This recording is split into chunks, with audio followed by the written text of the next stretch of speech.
عالية. باسم حاول يستلم، باسم وسط حصار يبحث عن ابعاد الكرة مرة ثانية. عبد الله السعيد خلصها حلوة قوي. عبد الله محمد عبد الشافي يلعب الكرة العالية. محمد صلاح رأسية يا محمد، يا صلاح يا محمد، ضيع يا صلاح، ضيع ما يهمكش.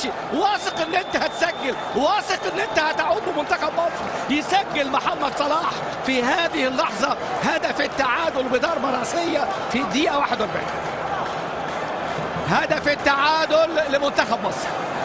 وسط يعني سيطرة واستحواذ مصري، وادي امامنا هنا بقى اكيد السعادة ورايح يعني في اللقطة. ادي امامنا التمريرة. يا ولد يا عبد الشافي، يا ولد يا عبد الشافي، عاملها حلوة قوي. ومحمد صلاح بقى المرة دي اهو نلعب بدون ضغوط، هنلعب لعبنا نأدي بمستوانا. ومحمد صلاح وصل للمرمى 4 مرات، لكن سجل وسجل في وقت ايه؟ في وقت مثالي. يأتي بهدف التعادل محمد صلاح اللي